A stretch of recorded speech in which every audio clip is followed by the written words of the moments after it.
श्री स्वामी समर्थ। जय जय स्वामी समर्थ। स्वामींचं नाव घेऊन मी या व्हिडिओला सुरुवात करते।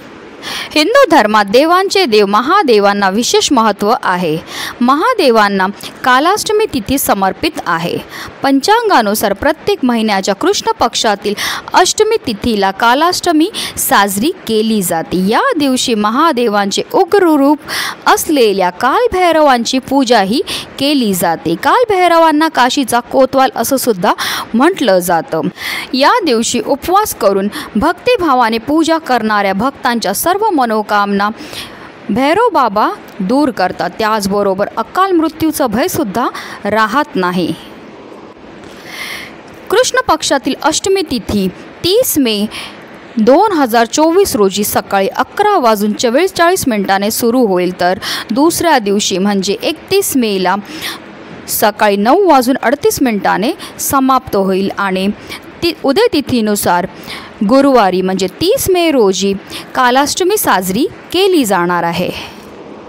या दिवशी आपल्याला महादेव आणि त्यांच्या 5व्या उग्र स्वरूपाचं म्हणजे भैरव बाबांची पूजा तर करायची, सेवा तर करायची, पण त्याचबरोबर आपल्याला काही विशेष उपायसुद्धा करायचे। हे उपाय केल्यामुळे आपल्या आयुष्यामध्ये असणारे सर्व दुःख साक्षात महादेव दूर करतात। आणि म्हणूनच आपल्याला कालाष्टमीच्या दिवशी हे एक फळ आपल्या घरी घेऊन यायचं आहे। हे फळ आपल्या घरी आणल्यामुळे आपल्या कुटुंबावर कधीही कोणत्याही प्रकारचं वाईट संकट तर येणारच नाही, पण त्याचबरोबर आपल्या आयुष्यामध्ये असणारे सर्व दुःख, सर्व संकट, सर्व विघ्न साक्षात महादेव दूर करतील। त्याचबरोबर आपलं 7 पिढ्यांचं दारिद्र्यसुद्धा नष्ट होऊन आपल्या जीवनामध्ये सुख, समृद्धी, ऐश्वर्य हे कायम टिकून राहणार अतिशय प्रभावी असा हा उपाय आहे, ज्याबद्दल सविस्तर आणि महत्त्वाची अशी माहिती मी तुम्हाला या व्हिडिओमध्ये देणार आहे। तर व्हिडिओ पूर्ण पहा आणि जर तुम्ही माझ्या चॅनलवर नवीन असतील तर चॅनलला सबस्क्राईब करा आणि शेजारी बेल आयकॉन सुद्धा प्रेस करा, जेणेकरून तुम्हाला माझ्या नवनवीन व्हिडिओचं नोटिफिकेशन हे मिळत राहील। कालभैरव हे महादेवांचे 5वे उग्र स्वरूप मानले जाते आणि या दिवशी जर आपण व्रत केलं तर त्यामुळे शनी, राहू या ग्रहांचे जे आपल्या आयुष्यावर होणारे दुष्प्रभाव आहेत त्या प्रभावांपासून सुद्धा आपल्याला मुक्तता मिळते। त्याचबरोबर अकाल मृत्यूचं भय देखील टळतं। आणि म्हणूनच आपल्याला कालाष्टमीच्या दिवशी सकाळी जे फळ आपल्या घरी घेऊन यायचं ते म्हणजे धोत्र्याचं फळ, त्याला धतुराचं फळ असं सुद्धा म्हटलं जातं। धोत्र्याचं फळ हे महादेवांना अतिशय प्रिय आहे। धोत्र्याचं फळ महादेवांना प्रिय असण्यामागे एक पौराणिक कथा आहे, अगदी थोडक्यात तुम्हाला सांगून देते। जेव्हा समुद्र मंथन झालं होतं तेव्हा त्यामधनं अनेक रत्नही बाहेर आली होती आणि ती देव आणि दानवांनी आपसामध्ये वाटून घेतली होती। पण जेव्हा समुद्र मंथनातून विषाचा कलश बाहेर आला तेव्हा देव आणि दानवांना चिंता झाली की आता ह्या विषाच्या कलशाचं करायचं काय। आणि मग तो कलश घेऊन देव आणि दानव महादेवांकडे गेले आणि संपूर्ण विश्वाच्या कल्याणाकरता महादेवाने ते विष प्राशन केलं आणि आपल्या कंठामध्ये ते साठवलं। पण त्या विषाच्या प्रभावाने महादेवांच्या शरीराचा तापमान हा वाढू लागला आणि त्यामुळेच संपूर्ण विश्वाच्या तापमानामध्ये सुद्धा वाढ ही होऊ लागली आणि संपूर्ण विश्वाच्या कल्याणाकरता जे आहे महादेवांच्या डोक्यावर धोत्र्याचं फूल आणि धोत्र्याचं फळ अर्पण केलं गेलं आणि तेव्हापासून ही प्रथा जी आहे ती सुरू झाली।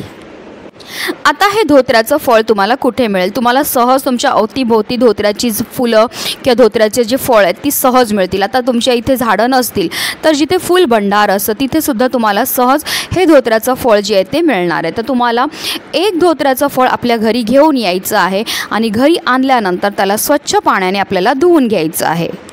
त्यानंतर आपल्याला एक तामण घ्यायचं आहे। तामणामध्ये आपल्याला ह्या धोत्र्याच्या फळाला ठेवायचं आणि ह्या फळाला आपल्याला अभिषेक हा करायचा। 11 पळी पाणी आपल्याला अर्पण करायचं। प्रत्येक पळी जे आपण पाणी अर्पण करणार तेव्हा आपल्याला ओम कालभैरवाय नमः, ओम कालभैरवाय नमः या मंत्राचा जप करत करत 11 पळी पाणी त्या धोत्र्याच्या फळावर अर्पण करायचं आहे।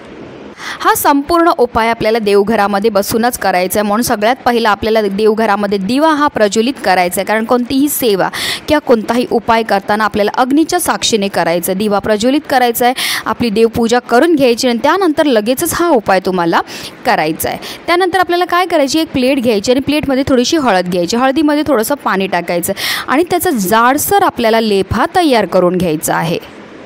आता हे जे धोत्र्याचं फळ आहे त्याला आपल्याला त्या हळदीच्या लेपामध्ये बुडवायचं आणि संपूर्ण त्या फळाला आपल्याला पिवळं हे करून घ्यायचं. फक्त तुम्हाला काळजी एवढी घ्यायची की धोत्र्याच्या फळाला काटे असतात, म्हणून तुम्ही सावकाश करा जेणेकरून तुम्हाला कोणत्याही प्रकारची इजाही होणार नाही.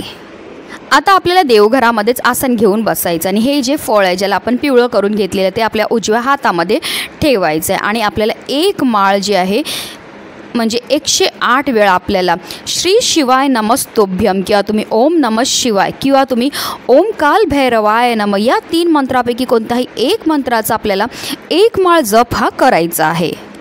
त्याचबरोबर आपल्याला 3 वेळा कालभैरव अष्टकमचं सुद्धा पठण करायचं आहे. ह्या दोन्ही अतिशय उच्च कोटीच्या सेवा आहेत. ह्या सेवा केल्यामुळे फारच लवकर आपल्यावर महादेव हे प्रसन्न होत असतात. त्यानंतर हे जे धोत्र्याचं फळ आहे ते आपल्याला आपल्या देवघरामध्ये असणाऱ्या महादेवांच्या शिवलिंगावर अर्पण करायचं. अर्पण करताना आपल्याला आपल्या मनातली इच्छाही बोलायची. तुमची जी पण इच्छा असेल धन प्राप्ती करता किंवा घराबद्दल किंवा मुलांबद्दल किंवा पतीबद्दल तुमच्या ज्या पण मनोकामना असतील त्या आपल्याला महादेवांना बोलायच्या आहेत.